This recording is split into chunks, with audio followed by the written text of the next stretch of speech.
E aí, galerinha, todo mundo tranquilo? Igual patinho na lagoa? Maravilha! Tô chegando aqui para vocês com a nossa primeira explicação de língua portuguesa referente à primeira semana do PET, que é o Plano de Ensino Tutorado, certo? Para quem não me conhece ainda, eu sou a Nayane Oliveira, professora da disciplina de língua portuguesa. Agora, se você já me conhece, é isso aí. Estou aqui mais uma vez para acompanhar vocês nessa disciplina. Vamos nessa? Essa semana, a apostila traz para nós uma interpretação de texto sobre modalizadores. Mas o que são modalizadores? Todas as vezes que nós dizemos algo, nós deixamos em nossa fala marcas e julgamentos. Ou seja, nós buscamos, por meio das palavras, enfatizar ou enfraquecer alguma informação, transmitir a ideia de certeza ou de dúvida, bem como a nossa opinião e sentimentos. Essa transmissão desses efeitos de sentidos por meio da fala é que é chamada de modalização. Mas vamos com calma. Olha só. Todas as vezes que a gente quer estabelecer comunicação, todas as vezes que nós vamos dialogar com alguém, a nossa fala, a escolha das palavras que nós fazemos é carregada, é cheia das nossas intenções, dos nossos julgamentos. Então, se eu quero, por exemplo, dizer uma frase que eu não tenho certeza, que eu preciso expressar dúvida, eu vou dizer, por exemplo, talvez eu queira isso. Entendem? Quando eu escolho uma palavra, a escolha dessa palavra, ela leva a minha intenção. Quando eu escolho a palavra talvez, a minha intenção é representar um pouco de dúvida. E isso que são modalizadores. Esses elementos linguísticos, eles podem ser verbos, modos ou locuções verbais, adjetivos, advérbios e substantivos. E eles são chamados de indicadores, certo? E eles têm como objetivo, então, explicar, dar certeza ou explicitar uma dúvida, sentimentos, opiniões, tá certo? A definição é essa, meninos. Mas agora vamos conhecer esses elementos linguísticos com calma. Os modalizadores do discurso, os principais são verbos, adjetivos, substantivos e advérbios. Vamos conhecer um pouquinho sobre os verbos e as locuções verbais. Observem comigo a frase: São Paulo despenca na última rodada do campeonato. Observem, meninos, que quando eu faço a escolha da palavra despenca, eu estou querendo dizer que São Paulo, ele caiu na tabela, ele perdeu pontuação, ele não está mais entre os melhores colocados, não é isso? Quando eu digo que o São Paulo despencou, é como se ele estivesse no topo da tabela e de repente, com a última rodada, ele despencasse, ele fosse lá para baixo, lá para o final. E a palavra despenca, ela também dá uma ideia de que eu acho isso um absurdo. Porque, por exemplo, eu poderia dizer simplesmente que o São Paulo caiu na última rodada. Mas não, ele não caiu, ele despencou. Observem que a intenção da palavra despencar, ela é muito mais forte e ela é muito mais expressiva do que quando eu digo simplesmente que São Paulo caiu ou que o São Paulo perdeu pontos, não é? Olhem essa frase. Acho que você precisa melhorar. Se eu dissesse assim, você precisa melhorar, ok, a pessoa precisa melhorar.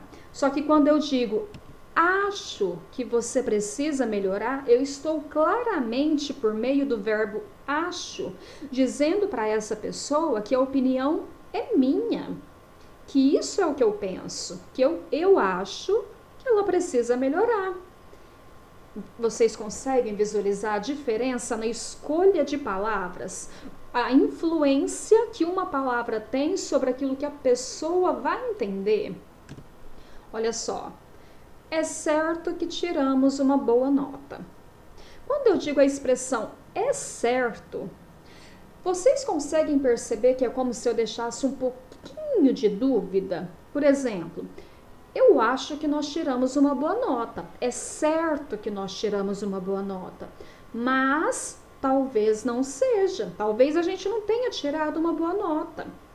A escolha da expressão é certo, ela afirma que tem uma possibilidade da gente ter tirado uma boa nota e que essa possibilidade é grande, mas não total. Entendem? Olha, tenho certeza que você será aprovado. Observem que a expressão tenho certeza é a minha opinião, é a minha certeza. A pessoa aqui que vai fazer a prova, que vai fazer o concurso, né, talvez não seja aprovada.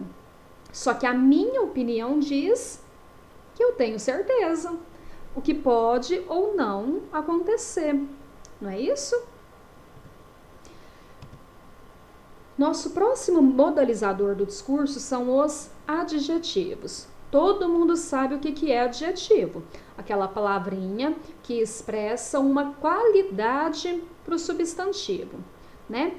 De modo geral, os adjetivos são palavrinhas que exprimem características boas ou ruins. São qualidades boas ou ruins, certo? Vamos lá. Cortes monstruosos. Qual é, pessoal, a qualidade, a característica do corte? Ele é um corte monstruoso. Ok, identificamos aqui que o adjetivo dessa frase é a palavra monstruosa. O que eu quis dizer com essa frase? É como se eu quisesse dizer o seguinte, que os cortes foram muito grandes e profundos.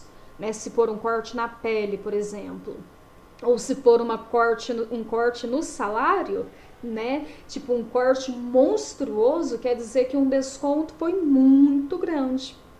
Entendem que quando eu faço uso da palavra monstruosos, ele me dá a ideia de algo grande, forte, imponente, de algo que não vai passar despercebido, certo?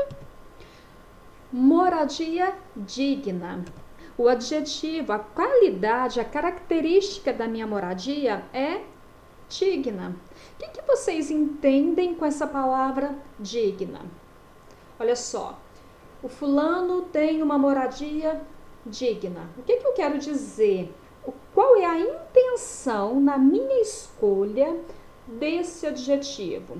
Digna pode ser tipo assim, ele tem uma moradia modesta, né, bonitinha, arrumadinha, digna, condizente com salário, né? Ou ele tem uma moradia digna de um rico, né, de uma pessoa famosa. Entendem? Qual é o sentido da minha palavra digna? Nesse caso aqui, tudo bem que a gente precisa do contexto, né? Se vocês não sabem de quem que eu estou falando ou de quem é a moradia, não dá para saber qual é a intenção da minha palavra. Mas esse adjetivo aqui ainda é um modalizador do discurso. Redução expressiva. Menino, se reduziu alguma coisa, né? Uma coisa foi diminuída, ok, pode diminuir um pouquinho, pode diminuir muito.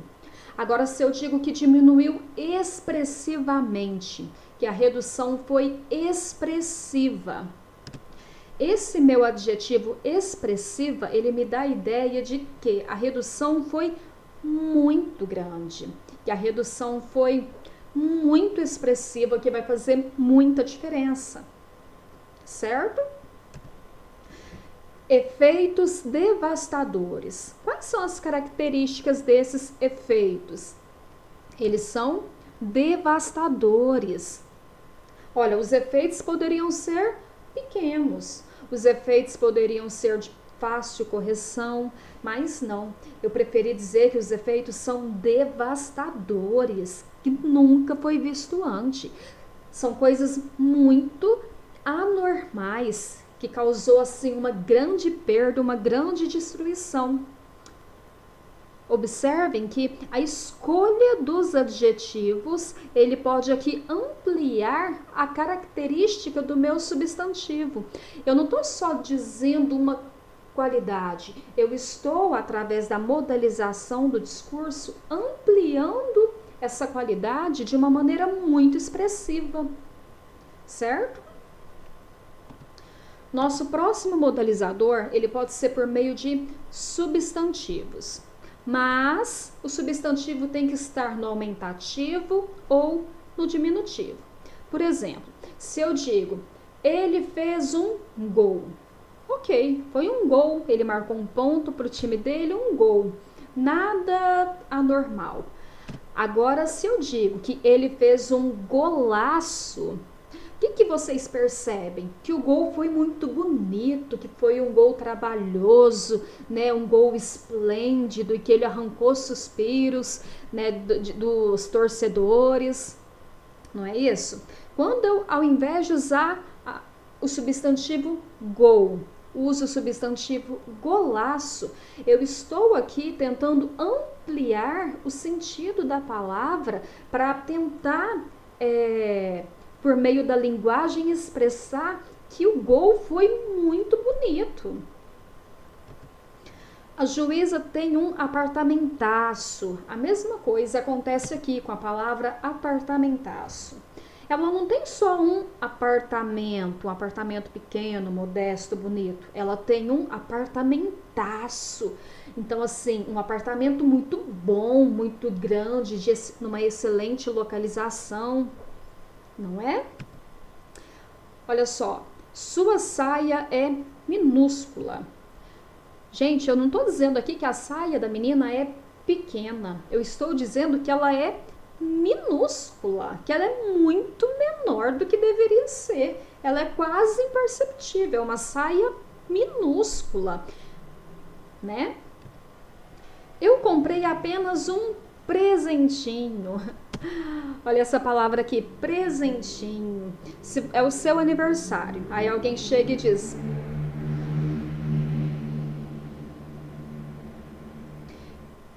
Eu comprei apenas um presentinho. Aí vamos lá, né, turma? Se é o seu aniversário, alguém chega e diz que eu comprei apenas um presentinho. O que vocês vão entender? Que é um presente pequenininho, que cabe na palma da mão? Ou que é um presentinho simples, modesto, baratinho? Entendem a diferença? Eu não comprei simplesmente um presente pequeno. Eu comprei apenas um presentinho, uma lembrancinha, uma coisa simples. Pode ser um presente grande, mas é um presente simples. Agora, meninos, a última classe de palavras que pode atuar como modalizadores do discurso são os advérbios. Vamos ver. Observem a frase. Realmente, a professora exige muito dos alunos. Quando eu faço a escolha da palavra realmente, eu estou afirmando, isso é um fato. Esse advérbio aqui, ele me dá uma certeza de que ela exige muito dos alunos. Se eu não tivesse essa certeza, eu diria, por exemplo, que talvez a professora exija muito dos alunos, né? Ou que não, ela não exige muito dos alunos. E ainda a gente pode observar o seguinte: quando eu digo realmente, é a minha opinião. Eu acho que realmente ela exige muito dos alunos. Se fosse uma situação de opinião conjunta, que todo mundo concordasse, eu poderia dizer simplesmente que a professora exige muito dos alunos. Entende? Só que como é a minha opinião, eu coloco aqui, eu faço a escolha da palavra da maneira que se encaixe naquilo que eu quero dizer. Interessante que essa escolha, na maioria das vezes, ela também não é uma escolha premeditada. Eu não penso para falar. Quando eu digo realmente ela exige, sai de uma maneira espontânea. Certo? Olhem a frase. Felizmente, a pandemia acabou. O advérbio felizmente, ele me dá a ideia de que acabou, né? De que passou, de que graças a Deus não vai voltar, né? Quando eu digo felizmente, eu estou deixando o meu ouvinte entender de que eu estou feliz, porque essa fase acabou. Quando eu digo talvez eu vá ao baile, eu expresso aqui a minha dúvida por meio do advérbio talvez. Eu não tenho certeza, pode ser que eu vá, pode ser que eu não vá, então fica aqui a minha dúvida, né? Eu expressei por meio da palavra talvez que eu estou em dúvida. Quando eu digo obrigatoriamente eu irei ao baile hoje, observem que o uso da palavra obrigatoriamente, ele te faz entender que com certeza eu vou porque eu tenho que ir, eu sou obrigada a estar lá. Não é uma opção não ir, certo? Ainda em relação aos advérbios, eu coloquei aqui uma lista de acordo com as circunstâncias que eles representam. Por exemplo, os advérbios de lugar são aqui, ali, cá, longe. Os advérbios de tempo, hoje, ontem, amanhã, à tarde, de vez em quando. Os advérbios de afirmação, sim, de certo, certamente, né? E eu coloquei aqui mais alguns outros, para facilitar vocês na hora de responderem os exercícios da apostila, tá certo? Bom, pessoal, é isso. Leiam com calma o texto, façam os exercícios na apostila, se você tem. Se você não tem, não precisa copiar o texto no caderno, só responder as perguntas, tá certo? Mas tem que copiar elas também, senão não vale. Assim que terminarem, fotografem e me enviem. Se tiver dúvida, pode me chamar, mas está bem tranquilo. A maioria das questões é para localizar quais são os modalizadores presentes no texto, certo? Bom, é isso aí. Conto com vocês e até a próxima aula.